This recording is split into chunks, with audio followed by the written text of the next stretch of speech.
प्रयागराज में पीएम मोदी के कार्यक्रम में बीजेपी एमएलसी सुरेंद्र चौधरी का हंगामा। मथुरा सांसद और फिल्म एक्ट्रेस हेमा मालिनी से मिलने को लेकर किया हंगामा। एएसपी से की नोकझोंक, कहा एक्ट्रेस हैं तो मिल तो सकती हैं। नोकझोंक का वीडियो वायरल। बिल्कुल सही बात है।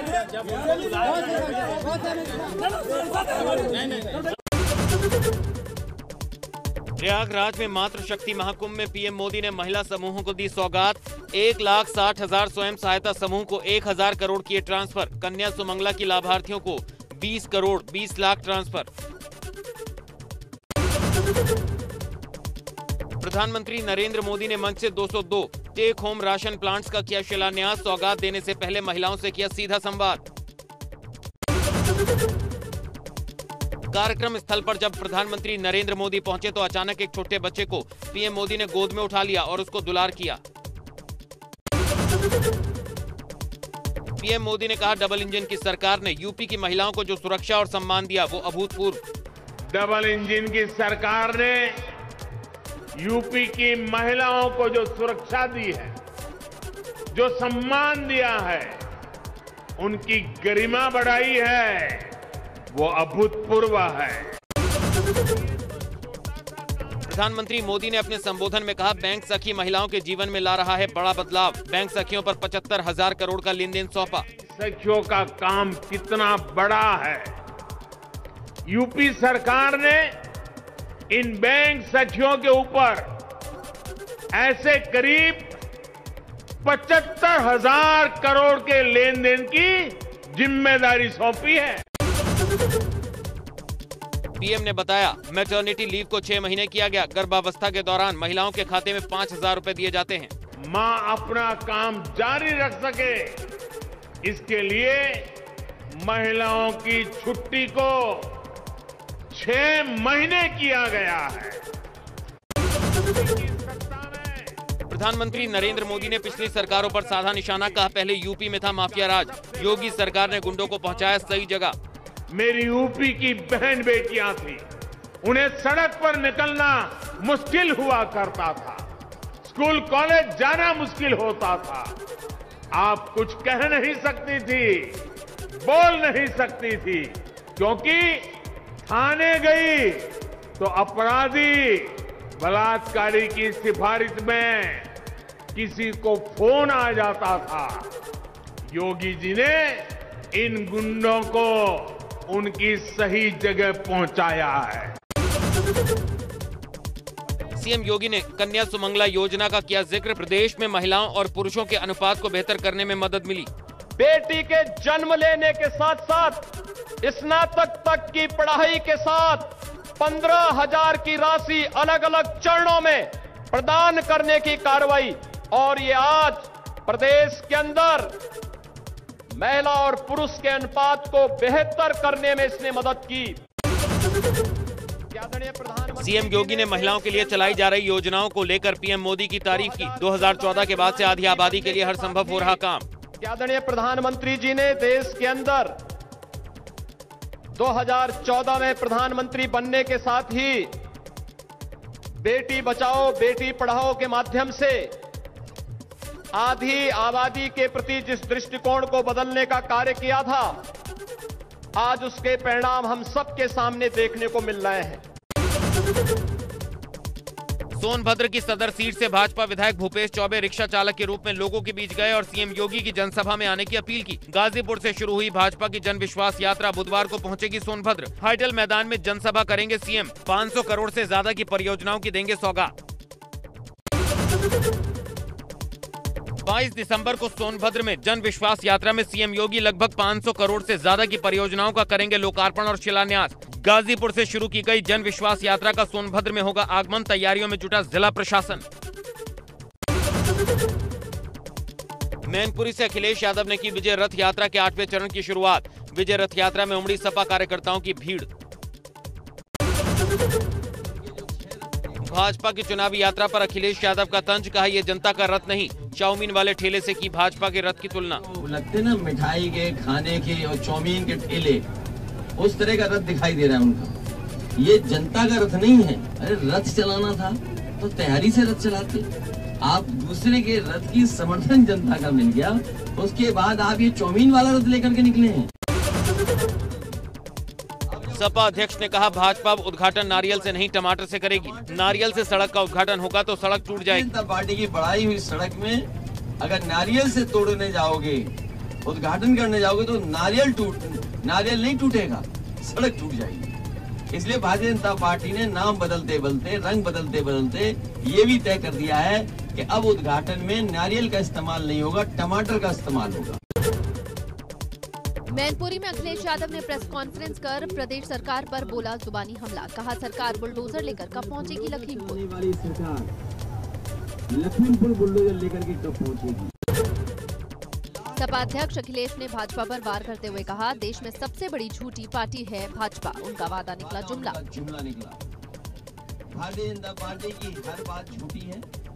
भारतीय जनता पार्टी के विज्ञापन जो है, विकास के विज्ञापन, वो झूठे हैं। अखिलेश यादव ने भाजपा से पूछे कई सवाल। कहा लोगों की पर कैपिटा इनकम क्या है, बेरोजगारों की संख्या क्या है, भाजपा बताए जिलों में कितनी नौकरी मिली। पर कैपिटा इनकम है। बड़े पैमाने पर लोग वो हैं जिनके पास कोई रोजगार नहीं है, नौकरी के लिए भटक रहे हैं। सपा अध्यक्ष बोले यूपी में मैन्युफैक्चरिंग की भारी गिरावट, छोटे उद्योग चल नहीं पा रहे हैं, बड़े पैमाने पर मैन्युफैक्चरिंग सेक्टर बर्बाद हो गया। उत्तर प्रदेश में मैन्युफैक्चरिंग की भारी गिरावट हुई है। कारखाने, उद्योग और छोटे बड़े मध्यम उद्योग चल नहीं पा रहे हैं। चंदौली के चकिया में पार्टी की एक सभा में बसपा सांसद सतीश चंद्र मिश्रा ने भाजपा और सपा दोनों पर बोला हमला। कहा दंगे होते नहीं बल्कि कराए जाते हैं और सपा भाजपा दोनों मिलकर वोट के लिए दंगे कराते हैं। पूर्वांचल में जन विश्वास यात्रा का स्मृति ईरानी ने गाजीपुर से किया था शुभारंभ। गाजीपुर से चंदौली पहुंची भाजपा की जन विश्वास यात्रा का नेतृत्व केंद्रीय राज्य मंत्री कौशल किशोर और उत्तर प्रदेश की योगी सरकार में राज्य मंत्री रविंद्र जायसवाल ने किया। कार्यकर्ताओं में भरा जोश। प्रियंका गांधी वाड्रा ने सरकार पर गंभीर आरोप लगाते हुए कहा कि मेरा फोन टैप हो रहा है। प्रियंका ने कहा मेरे बच्चों के सोशल मीडिया अकाउंट भी हैक हो रहे हैं। फोन टैपिंग छोड़िए, मेरे बच्चों के इंस्टाग्राम के अकाउंट्स भी हैक कर रहे हैं। तो सरकार के पास और कुछ काम नहीं है क्या? आपका भी फोन टैप हो रहा है? हाँ, तो बहुत समय से टैप है। कांग्रेस महासचिव प्रियंका गांधी वाड्रा ने पीएम मोदी पर बोला हमला। कहा 5 साल बाद आई पीएम को महिलाओं को उनका हक देने की याद। कहा चुनाव से पहले वोटों के लिए पीएम ने चला दांव। महिला उठ गई है, हमने लड़की हूँ लड़ सकती हूँ का नारा दिया, महिला उठ गई है, जाग गई है, कह रही है मेरा हक दो। इसीलिए आज नरेंद्र मोदी जी को भी झुकना पड़ा। मैं बहुत खुश हूँ। कांग्रेस सांसद राहुल गांधी ने लिंचिंग को लेकर मोदी सरकार पर उठाया सवाल। राहुल गांधी ने ट्वीट किया कि 2014 से पहले लिंचिंग शब्द सुनने में भी नहीं आता था। राज्यसभा में 12 सांसदों के निलंबन और लखीमपुर हिंसा के विरोध में राहुल गांधी समेत विपक्ष के कई नेताओं ने आज फिर खोला मोर्चा। संसद से लेकर विजय चौक तक निकाला मार्च। लखीमपुर हिंसा मामले में एसआईटी की रिपोर्ट को लेकर लोकसभा में कांग्रेस और दूसरे विपक्षी दलों ने किया जमकर हंगामा। विपक्ष केंद्रीय राज्य मंत्री अजय मिश्र टेनी के इस्तीफे की मांग को लेकर अड़ा रहा। हर माननीय सदस्य को बोलने का मौका दूंगा। देर रात्रि को 12 बजे तक सदन चलाऊंगा। आप अपनी कांग्रेस की बागी विधायक अदिति सिंह की दावेदारी को लेकर कांग्रेस प्रवक्ता विनय द्विवेदी ने कहा इस बार भी कांग्रेस का प्रत्याशी ही सदर सीट से लहराएगा परचम। कहा शीर्ष नेतृत्व तय करेगा उम्मीदवार। भाजपा नेता धनंजय सिंह ने कहा भाजपा का काडर वोट तो अदिति को मिलेगा ही, साथ ही उनके पिता और उनका अपना काम भी उन्हें दिलाएगा जीत। निषाद पार्टी के अध्यक्ष डॉक्टर संजय निषाद ने भाजपा की संयुक्त रैली में जिक्र करते हुए कहा था कि जल्द ही निषाद आरक्षण का मुद्दा सुलझ जाएगा। संजय निषाद ने उम्मीद जताई कि चुनाव से पहले सुलझेगा मुद्दा। यूपी विधानसभा चुनाव में 24 सीटों पर चुनाव लड़ने का दावा किया। मैनपुरी में आरसीएल ग्रुप के चेयरमैन मनोज यादव के घर पर 3 दिनों बाद खत्म हुई आयकर विभाग की रेड। देर रात इनकम टैक्स विभाग ने छोड़ा मनोज यादव का घर। अखिलेश के बेहद करीबी माने जाते हैं मनोज यादव।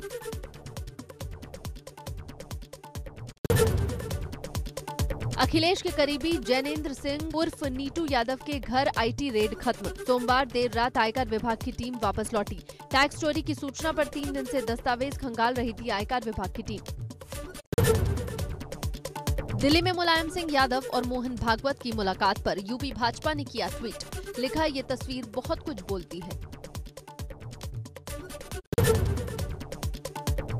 सीएम पुष्कर सिंह धामी ने क्रिकेट के मैदान में दिखाया अपना जौहर। देहरादून में सीएम की टीम CM11 ने तेजस्वी सूर्या की टीम BJYM11 की टीम को हराया। जीतने वाली टीम को मिली ट्रॉफी। मुख्यमंत्री की टीम CM11 ने पहले बल्लेबाजी कर बनाए 50 रन। BJYM11 को दिया 51 रनों का लक्ष्य। तेजस्वी सूर्या ने टॉस जीतकर गेंदबाजी का लिया था फैसला। सीएम धामी ने 2 चौकों की मदद से नाबाद रहकर 13 रन बनाए। मैच में रन लेने के दौरान पिच पर गिरकर मुख्यमंत्री को आई चोट, जिसके बाद सीएम के हाथ की बर्फ से सिकाई की गई। देहरादून के टपकेश्वर महादेव मंदिर में भाजयुमो के राष्ट्रीय अध्यक्ष तेजस्वी सूर्या ने की पूजा अर्चना। उनके साथ भाजपा युवा मोर्चा के पदाधिकारी मौजूद रहे। भगवानपुर दौरे पर पहुंचे पूर्व सीएम हरीश रावत ने की हरिद्वार सम्मान यात्रा के प्रथम चरण की शुरुआत। क्षेत्रीय विधायक ममता राकेश, काजी निजामुद्दीन सहित सैकड़ों कार्यकर्ता सम्मान यात्रा में हुए शामिल। हरीश रावत ने कहा, जनता ने परिवर्तन का बना लिया मन। परिवर्तन की आंधी का नेतृत्व हरिद्वार करेगा। पर्यटन मंत्री सतपाल महाराज ने आजादी का अमृत महोत्सव के अंतर्गत नैनीताल के शैले हॉल में राष्ट्रीय चित्रकला के शिविर का किया उद्घाटन। कहा, कलाकारों के लिए उत्तराखंड में ललित कला अकादमी का कर रहे प्रयास। सतपाल महाराज ने कहा, 19 करोड़ 44 लाख 92 हजार की योजनाओं के लोकार्पण में लोक निर्माण, सिंचाई और पर्यटन की योजनाओं को किया शामिल। अल्मोड़ा में 23 दिसंबर को जागेश्वर विधानसभा में प्रवेश करेगी भाजपा की विजय संकल्प यात्रा। जगह जगह गाड़ियों के काफिले का किया जाएगा स्वागत। रामलीला मैदान लमगड़ा में विशाल जनसभा में पूर्व मुख्यमंत्री त्रिवेंद्र सिंह रावत, कैबिनेट मंत्री और अल्मोड़ा के प्रभारी मंत्री बिशन सिंह चूफाल के साथ पिथौरागढ़ सांसद अजय टमटा भी होंगे शामिल। कोटद्वार पहुंचे हिमाचल के पूर्व काबीना मंत्री और कांग्रेस के गढ़वाल लोकसभा क्षेत्र प्रभारी कुलदीप कुमार ने कहा, हिमाचल प्रदेश और उत्तराखंड की स्थिति एक जैसी है। केंद्र से लेकर प्रदेश तक भाजपा की सरकार फेल साबित हुई है। भाजपा को झांसा देने वाली पार्टी बताते हुए कहा कि भाजपा की अब हवा खत्म हो गई है। महंगाई से आम जनता त्रस्त।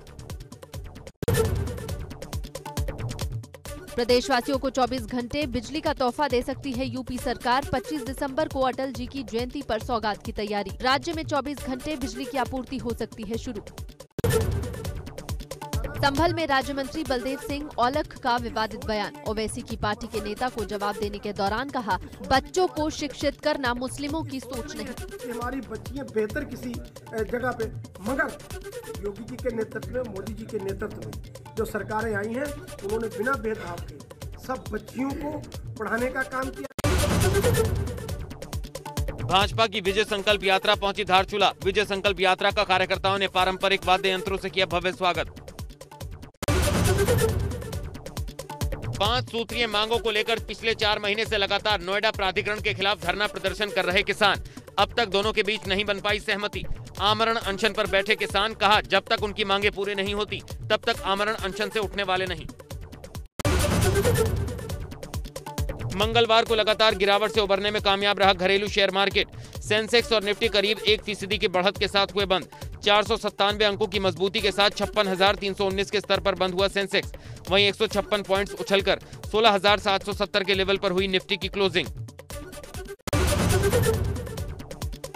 मंगलवार 21 दिसंबर को सोने चांदी के भाव में आई गिरावट। 335 रुपए की गिरावट के साथ 48,192 रुपए प्रति 10 ग्राम पर पहुंचा 24 कैरेट सोने का रेट। वहीं 167 रुपए फिसलकर 60,939 रुपए प्रति किलोग्राम पर पहुंची चांदी। सोमवार का दिन शेयर बाजार के लिए ब्लैक मंडे साबित हुआ। कल की गिरावट में निवेशकों के स्वाहा हुए 9 लाख करोड़ रुपए। एक दिन में बाजार ने गंवाई कई महीनों की तेजी। श्रीलंका क्रिकेट बोर्ड ने अपने खिलाड़ियों की फिटनेस को लेकर सख्त किए नियम। श्रीलंकाई क्रिकेटर्स अगर 8 मिनट 10 सेकंड में 2 किलोमीटर की दौड़ नहीं लगा पाएंगे तो उनकी सैलरी काट दी जाएगी। ऐसे खिलाड़ियों की टीम में शामिल होने की संभावना भी होगी ज्यादा। 21 दिसंबर को नूरा फतेही का नया म्यूजिक वीडियो रिलीज हुआ है जिसका नाम डांस मेरी रानी है। इस गाने को गुरु रंधावा ने गाया है और कंपोज किया है। YouTube पर इस सॉन्ग का वीडियो काफी तेजी से वायरल हो रहा है, लेकिन नोरा फतेही का लुक हॉलीवुड सिंगर शकीरा से काफी मिलता जुलता है, जिसको लेकर नोरा ट्रोल हो रही हैं।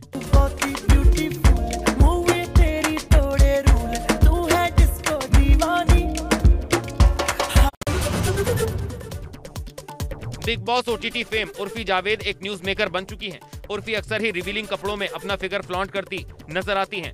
एक बार फिर उर्फी रिवीलिंग स्कर्ट पहनने पर यूजर्स के निशाने पर आईं और उन्हें ट्रोलिंग का सामना करना पड़ा। निकी तंबोली बिग बॉस 14 की एक ऐसी कंटेस्टेंट हैं जिनको शो से पहले कोई नहीं जानता था, लेकिन शो खत्म होते होते एक्ट्रेस की हर घर में पहचान होने लगी। लेटेस्ट खबरों की माने तो निकी जल्द ही बॉलीवुड में डेब्यू करने वाली हैं। इससे पहले वो तमिल की 3 फिल्मों में भी काम कर चुकी हैं। शाहिद कपूर की पत्नी मीरा राजपूत ने अपनी लेटेस्ट तस्वीरें शेयर की हैं, जो काफी वायरल हो रही हैं। साड़ी पहने डेयरिंग अदाएं देती दिखाई दे रही हैं मीरा राजपूत। अब मीरा कपूर की सासू मां नीलिमा अजीम ने तस्वीर पर कमेंट करते हुए लिखा, मेरी सांस तेज हो गई। फैंस को मीरा का ये अंदाज काफी पसंद आ रहा है। फिल्म बागी 3 के सेट की शूटिंग के बाद ब्रेक के दौरान एक वीडियो काफी वायरल हो रहा है। दरअसल टाइगर श्रॉफ का बच्चों में काफी क्रेज देखा गया है। वीडियो में एक छोटा बच्चा टाइगर श्रॉफ के सामने उनके गाने के स्टेप्स फॉलो कर रहा है। वीडियो में रितेश देशमुख भी नजर आ रहे हैं।